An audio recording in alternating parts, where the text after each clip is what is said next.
Primero le agradecí por tan simpática presentación, muchísimas gracias, yo siempre muy feliz de compartir con los hermanos peruanos. Y quiero dar en esta ocasión un saludo muy afectuoso para todos los participantes y un sincero agradecimiento por la invitación de la presidenta de la Asociación Peruana de Ceremonialistas, mi querida amiga Cecilia Prado, ¿no? Y por supuesto también a los organizadores del Tercer Congreso Internacional de Comunicación y Protocolo.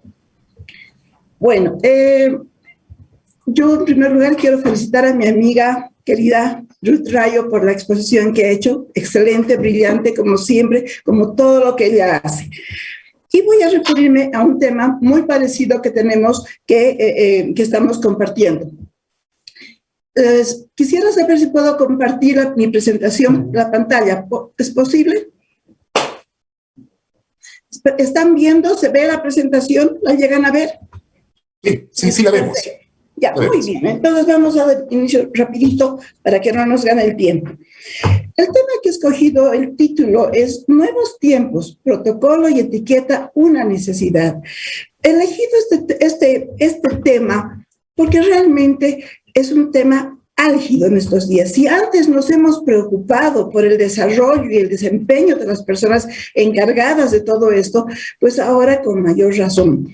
Entonces, investigando en la historia, vemos la siguiente pantalla, por favor. No responde. Ya, antes de esto.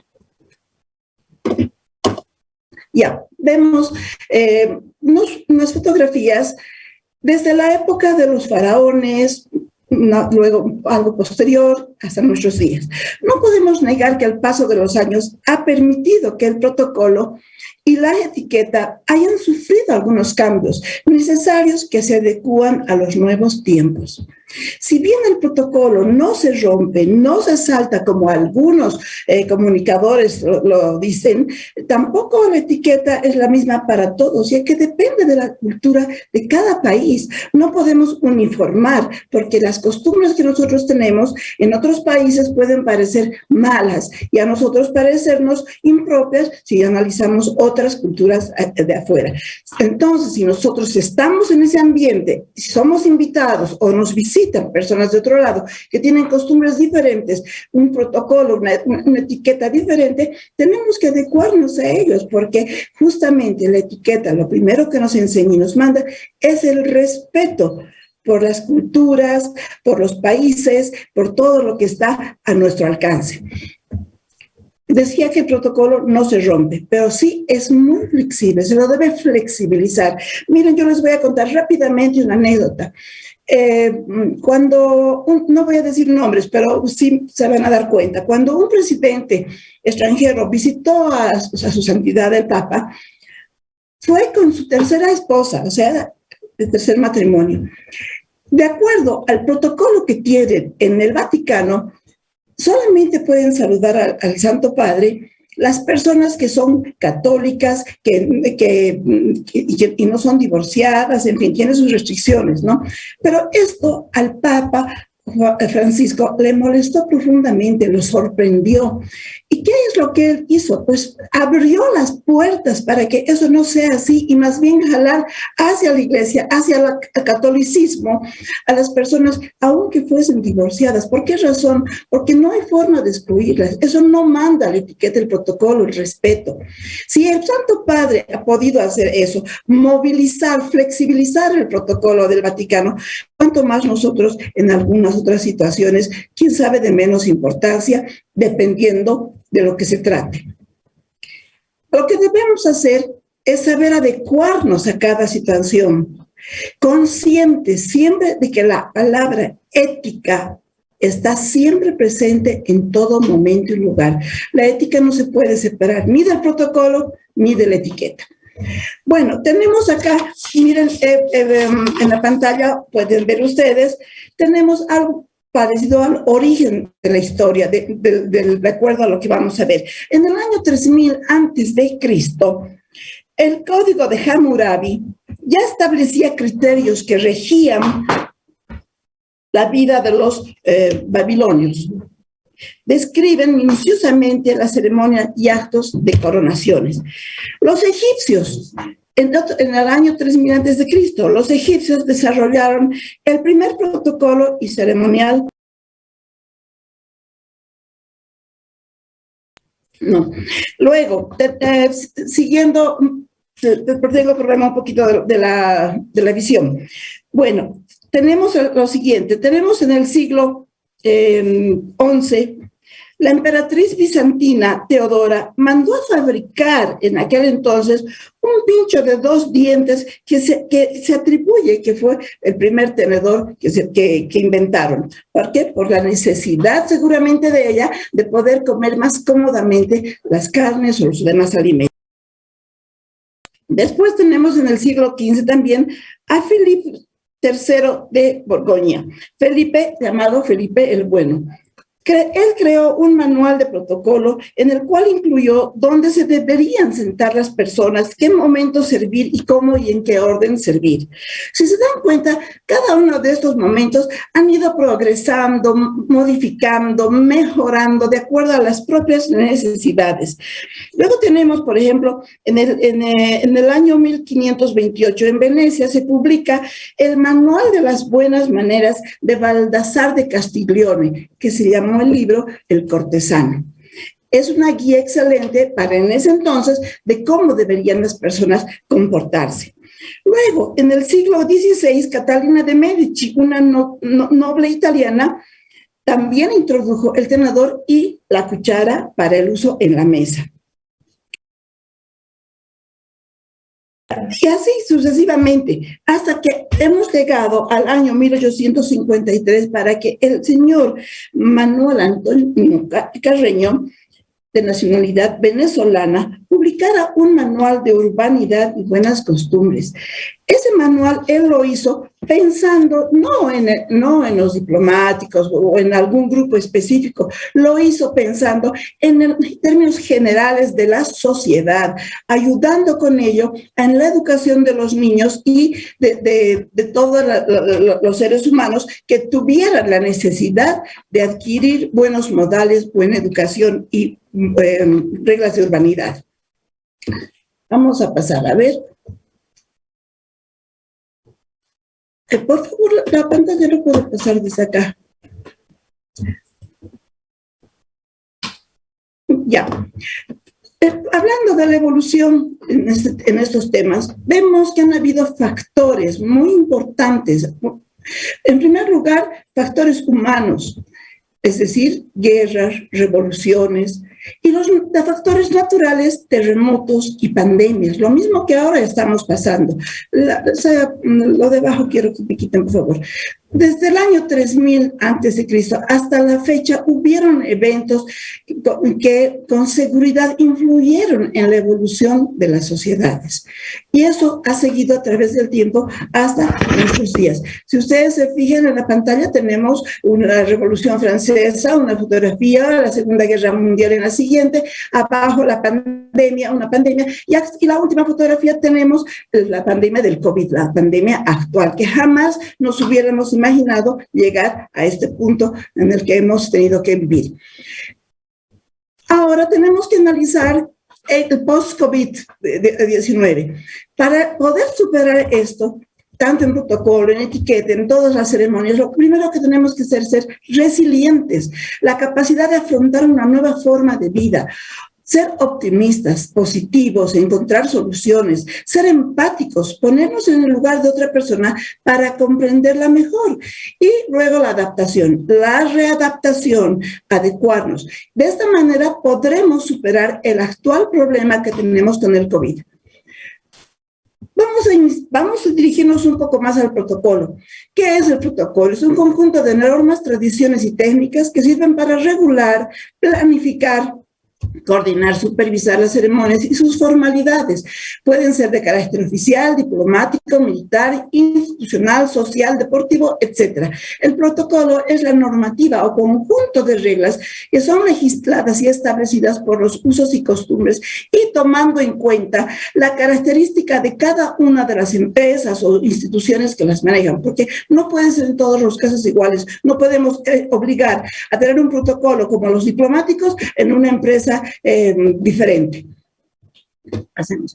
El protocolo, ¿en qué nos ayuda cuando hablamos de ayuda? Acá tenemos, por ejemplo, en el tema de los eventos, sean reuniones, sean almuerzos, tenemos que ver que el protocolo es el ente que organiza las personas dónde se van a sentar, de acuerdo a su rango, de acuerdo a la investidura que tienen. ¿Para qué? Para que no hayan problemas, para que no hayan rompimientos incluso entre naciones. Esto es muy importante, muy delicado, saber ubicar a las autoridades y las personas de alguna manera. Y ni qué decir en el tema de las banderas, como dijo ya Ruth, es algo importantísimo para las personas que estamos inmersas en estos temas. Ver una bandera mal colocada para nosotros es terrorífico. Entonces, tienen que haber en todas las instituciones que se precien de ser una buena institución, sea privada, sea pública, tener una oficina que sea dedicada a la ceremonial y al protocolo, ¿no? ¿Por qué? Porque el conjunto de normas entre las cuales se regulan y planifican los actos, ceremonias, instituciones públicas o privadas, establecen su desarrollo y se ordenan los símbolos e invitados. Los símbolos patrios son algo que no podemos pasar de largo. Todas las instituciones, como les decía hace un momento, que se precian de ser serias, deben contar con un departamento que se encargue de ese protocolo, pero no con cualquier persona, no poner a cualquier persona ahí. Tienen que ser personas que han sido capacitadas, que han estudiado, que dominan el tema para que no ocurran esos problemas, para que no vuelquen las banderas, sin necesidad de ir a los temas políticos. Sabemos que muchas veces ocupan puestos personas que no están capacitadas y quien pierde es pues el país si es que estamos representándolo en ese momento a él. Luego tenemos la siguiente pantalla, por favor. Si hablamos de protocolo diplomático, también sabemos que es un conjunto de reglas que aceptadas por toda la comunidad internacional, no es a gusto y sabor de cada quien, rigen relaciones entre los diferentes estados, entre estos y las organizaciones internacionales. El protocolo diplomático internacional ha regido desde el primer Congreso de Viena en el año 1815, ¿no? Y posteriormente, en abril del año 1961, se llevó a cabo la Convención de Viena, que recién entró en rigor en abril del año 1964. O sea, como verán, son años de mucho estudio y mucha preparación para llegar a lo que se ha llegado actualmente. La igualdad de todos los estados en las relaciones internacionales es básica, con total independencia de la capacidad económica, el tamaño y el nivel del desarrollo de los países. O sea, el protocolo diplomático está sometido a un principio básico, ¿ya?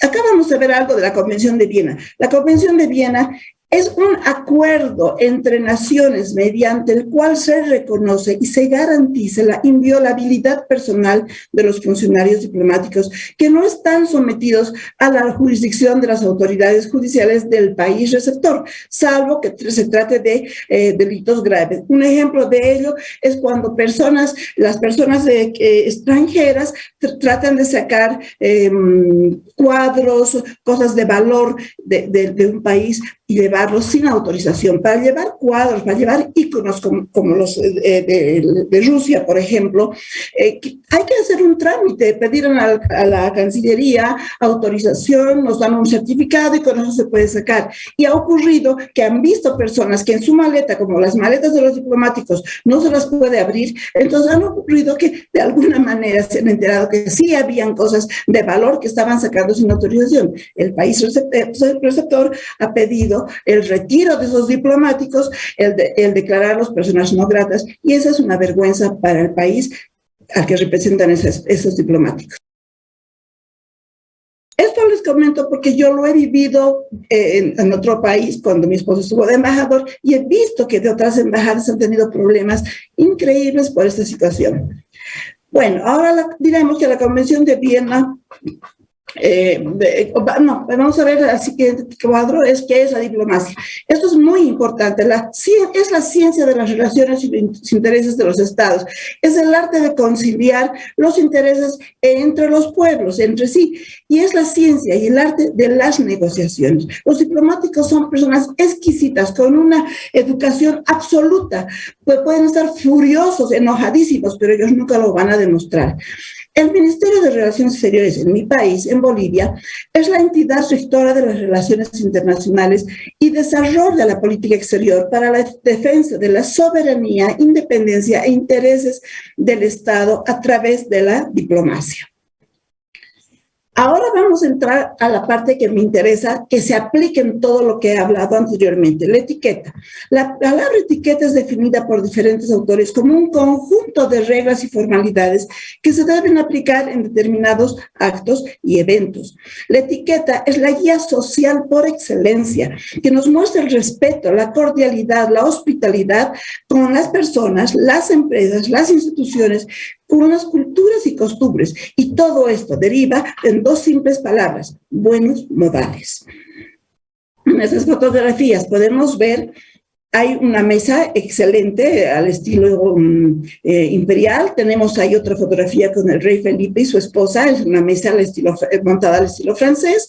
Tenemos otra fotografía donde están mostrando los elementos indispensables para una mesa, pero ¿para qué mesa? Una mesa puede ser un banquete o una mesa oficial, diplomática. No necesariamente eso tiene que ocurrir todos los días en nuestras casas o en almuerzos más simples.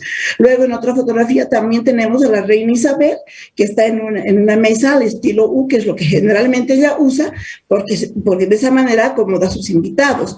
Y, en fin, tenemos otra mesa donde hay dos personas que están almorzando un almuerzo simple, no están ubicados con estricto protocolo, y sin embargo, es una experiencia de cortesía que se despliega entre anfitriones e invitados de manera recíproca.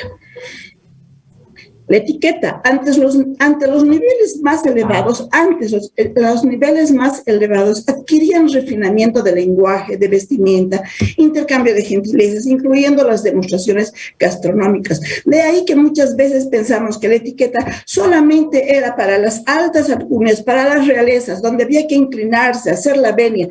Eso ya no es hoy en día, pero eso no quiere decir que hayamos perdido la misma capacidad de educación y de respeto hacia las demás personas. Los tiempos efectivamente cambiaron. Ahora no es algo privativo o exclusivo de las personas con un alto estatus o con un poder adquisitivo.